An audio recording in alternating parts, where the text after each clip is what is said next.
It is the week before our rivalry game. You better believe that the nerves are a little bit higher. The energy is feeling different.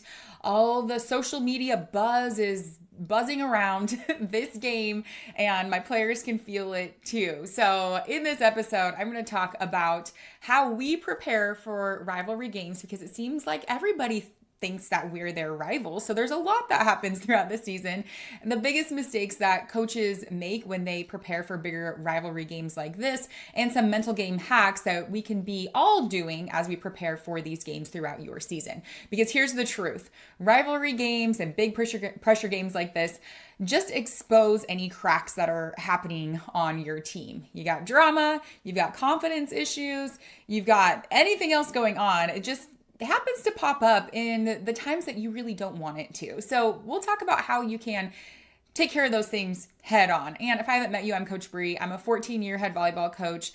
Have won 4 back-to-back state titles as a coach. So you better believe that I've been in some pressure situations as a coach. We've coached a lot of these rivalry games. And like I said, because we've had that level of success, everybody thinks that we're their rival. So I get to have a lot of experiences with that. I will say that I've probably lost more rivalry games than I've won, but that's beside the point. I've learned a lot of lessons around all of this. So I'm going to share that with you. So let's get into it. First of all, why does the week leading up to rivalry games feel different? It's pretty obvious, right? There's more eyes on the game, family, school pride, social media buzz. Athletes tend to feel this extra pressure and start to think things like, well, we cannot lose to this team. And so they just have this narrative in their head, and it's kind of hard to coach through that sometimes if they just are totally fixated on the outcome. Rivalries, like I said, can magnify what's already there. So confidence cracks start to show up, drama can intensify, energy often gets wasted on nerves instead of execution because they're so nervous and excited. So it's just a lot on their nervous system. But as a coach, your tone really sets the ceiling for this. So if you treat this like a Super Bowl, so will they. And if you normalize it, then they can just focus on their job. And like I said, throughout my season, we tend to have a lot of these rivalry games for some reason. We used to only have one rival. Now we have like 4. And so they get hyped up a lot. And we get everybody's best. And that's typically what happens in rivalry games is that, we're going to bring our best. And that just kind of brings a lot of extra stuff. All right. And so we always talk about how this is just another match. It's another part of our season to try and normalize some of that. So I'm going to talk more about how I do that. But first, 3 mistakes that coaches often make when it comes to these bigger rivalry games. Number 1, overhyping the game. Okay, putting it on a pedestal.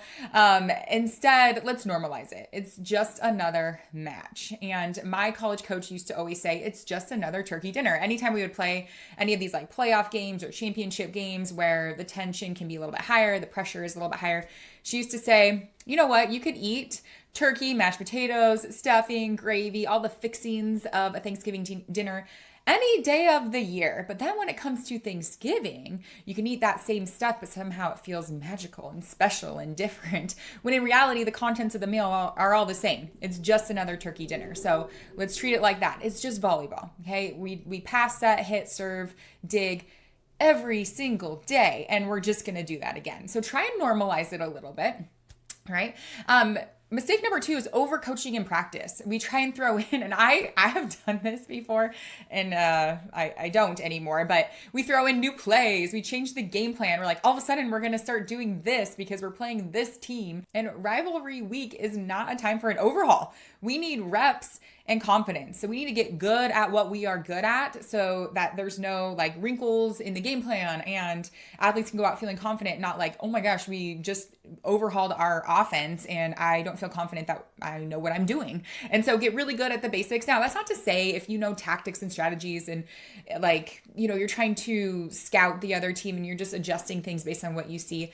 I will say at the high school level, for the most part, like that's typically wasted time. I know I'm going to have some coaches that are like, no, but I mean, it depends on the level of your team, all of those things. But for the most part, be good at what you do instead of trying to overhaul things for what you think you might be seeing. Okay. And then number 3, ignoring the mental side. the mental side is huge and every day, but especially when it comes to these big rivalry games where there's a ton of pressure and all of this. Athletes, if we just think that they're going to rise to the occasion without the actual tools to get them there, we're going to be disappointed. And that was the boat that I was in so many years as a coach, is that I would have really good practice plans. I would train really well in practice. I would, replicate game-like scenarios, and, my athletes were prepared physically. And then we would get in these playoff games where it's like a winner to state, loser out, and there's a ton of pressure, and my athletes would crumble and they couldn't handle the pressure, and they would let one mistake turn into 2 and 3. And I'm like, oh my gosh, what's happening out here? We looked so good in practice yesterday. And so that's when I actually took the hard route. You don't have to do this, but I went back to become a mental performance coach. I dove into sports psychology. I started bringing strategies to my team. Now, I have done the work for you. So if you go to my free training at coachbretraining.com, I break down some really easy strategies that you can be implementing with your team. Things like a pregame routine, things like a SnapBack routine to get back over mistakes faster, how to train some good positive self-talk in athletes so that they're not saying like, don't pass the ball to me or don't serve to me when you need them to step up and perform. So we can't ignore the mental side of the game, because big games like this will not let your athletes rise to any sort of level of what you expect them to if they don't have the skills to do that. It will only fall to the level of their mental preparation. And if you haven't prepared them mentally, then that would be nothing. Okay. So rivalry week is really what exposes the gaps, not what you think like, oh, they'll just somehow like all of a sudden be mentally strong when I haven't actually trained any of that. So I'll talk more about the specific things that I do leading up to it. But if you want to know really great strategies, go to coachbretraining.com. That's where I break most of that down. Okay, let's talk about mental game hacks for the week leading up to a rivalry game or a big pressure game. Now, pre-game focus, I already said this, just another turkey dinner. Let's try and normalize things. You could even steal that just another turkey dinner. That came though again from my college coach, Diane Flick, so give her credit. Okay, but consistency and routine, same warm-up, same pre-game timing. The brain feels calm, the nervous system feels regulated when athletes can just trust that they know what they're doing instead of like, I'm going to do something totally different now and we're going to mix it all up, okay? That's really not helpful for athletes. Your presence also matters in this too. So I've mentioned this before. This comes from Dr. Becky Kennedy. I love this analogy, but when you're in an airplane and you're going through some turbulence, right? If you're like most people, you kind of look towards the flight attendant and you're like, okay, if the flight attendant is freaking out, because they do this every single day. If the flight attendant is, looking like she's a little uneasy, then that gives me, a green light to probably freak out a little bit. But if the flight attendant looks like, okay, it's calm, it's under control, all right, then we can handle this. Like, I want you to think of yourself as a flight attendant in this scenario. Like, if you're freaking out and you're like, oh my gosh, this is like the biggest thing ever, then they're also going to do that. So be the calm, collected person, be the coach that they need, that sturdy presence, so that they can just not have to worry about you flying off the handle and doing weird things, okay? And so pre-game focus is important in this. Now, let's talk about practice. I think it's important in practice always to train specific scenarios that your athletes might encounter when they get into a game. Now, as we can't always replicate every single thing that's going to happen though. And it's hard to replicate the exact pressure of what they're going to see, but we can do our best. We can manipulate the scoring a little bit. So we can put them in a situation where they're down by some points and they have to fight back. We can also do that like mid-game, flip the score. We can put pressure with timing, like you have to get X amount of whatever it is, whatever sport you coach. But for me, like, X amount of passes in a certain amount of time. So we're just adding some time pressure. I'm not a huge fan of exercise as punishment, but I think sprinkled in every once in a while, the little like short bursts of sprints and things like that. So we're kind of putting some pressure on physically. All of those, like having tough practices leading up to it where they have to execute when they're under fatigue. So like creating some of those scenarios is really, really good. One time leading up to a rivalry game, well, I used to do this a few years. I haven't done it for a while. We used to play this team and their gym was just super loud. Like it was hard. It was not the same as our normal training environment. And so for a certain part of our scrimmages, I would play over the loudspeaker, just like the sound of crowds and, just play that in the background. So they kind of got used to having to like speak louder to each other over that noise. So training is, you can kind of, I wouldn't say adjust or overhaul anything, but, training for what you might see is really important. The other part of this is that you cannot train for every single situation. that is why the most important skill, the most important mental skill that your athletes can have is adaptability. And so teaching them simple ways to adapt to whatever situation that they're in, and even equipping them with the belief in themselves that I am adaptable. In our program, we have athletes do a daily mindset routine every day. It's called 3-2-1 Brave. They write down 3 affirmations. They do 2 minutes of journaling, one thing they're grateful for, one piece of evidence, one of their affirmations is coming true.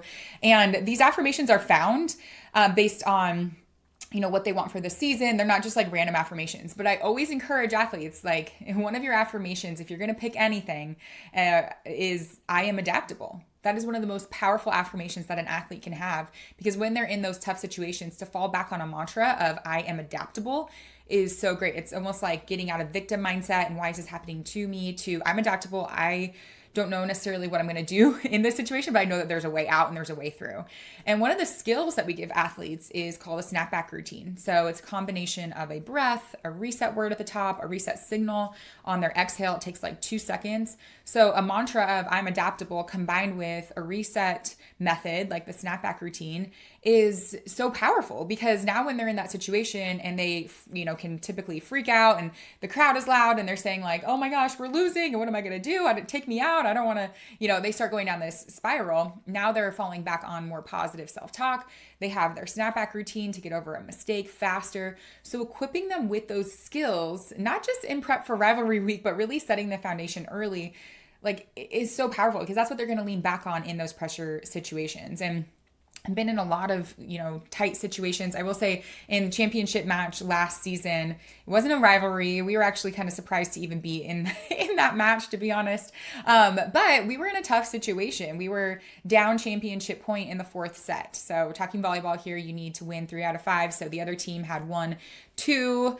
They were going for their 3rd set win. They had championship point. They were serving the ball. They hadn't won state in 36 years. So their whole the whole crowd was on their feet. They were like, we've got this. And they served the ball to win the game. We were able to actually side out and convert that point. And what transpired from there was pretty amazing. So now we've tied it up. We've got to win by 2 in order to win this set and stay alive for a 5th set. My sophomore goes back to serve, who had never played in a state tournament before, had never been on varsity before. In fact, that was the truth for most of the people on my team last year.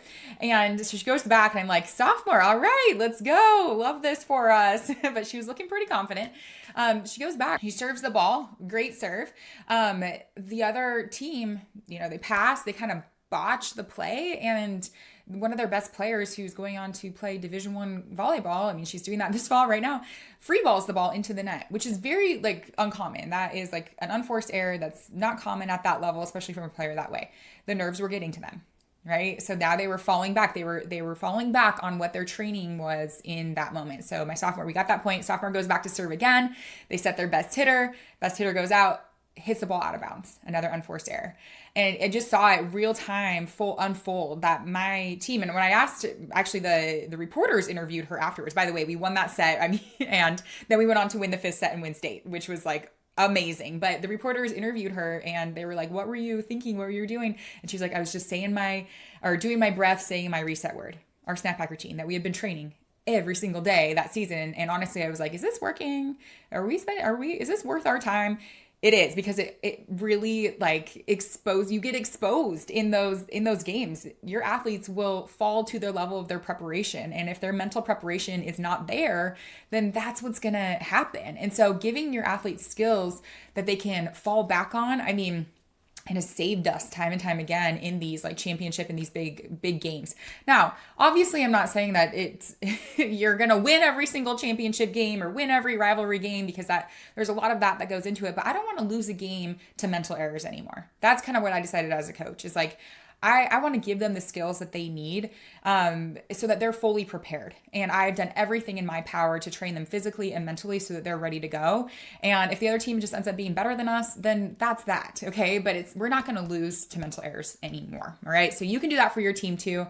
The other thing I like to do is some visualization. Okay, I visualize leading up to it, because visualization is proven to recruit some of the same neural pathways, and it fires the same motor neurons as if she's as if your athletes are doing it physically. And so we incorporate a little bit more visualization leading up. And when I say a little bit more, I mean like 2 minutes, not a lot, but we visualize being, on the court. I have them visualize being in tough situations and how they're getting out of it, visualize some reps. And then right before a game, we have some pre-competition visualizations that we rotate through. And all of those visualizations, by the way, are inside our program, Plug and Play Elite Mental Game for Teams. So if you want a really simple way to do this, play visualizations for your team, just play trainings that they watch and listen to and then implement. And these trainings are like 5 minutes long. Then at that training, coachbretraining.com, you get to learn all about Plug and Play, and you get a little discount for it. So head there if you want to know more and just make it easy on yourself. Okay. So that is kind of what we do leading up. One little note too, I always remind my athletes, like, there can be some drama leading up to rivalry games, right? There can be some stuff on social media, and it's really easy to fall into that trap. And I just remind them of what our values are around our program, and that we are a program of class and that we don't engage in that. And so I think that sometimes that needs a reminder because we're dealing with high schoolers and things happen. So we teach them focus on here, what we feed grows, control what you can control. That's another great activity to do leading up to rivalry games. It's like, get out a piece of paper, what's in your control and what's not in your control. And just reminding them of like, focus on what's in our control, focus on our team, our energy, all of that. So hopefully this is helpful, coaches. So if you want more ways though to integrate mental training in your season without having to like overwhelm your schedule or anything like that, go to coachbretraining.com. Those are great tools for your whole season, but specifically as you are heading into and playing in rivalry games or, pressure situation games. You'll be glad that your girls, or, if you coach boy athletes, have these skills so that you're not wasting time and energy coaching the emotional side of game when the emotions run high in some of these games.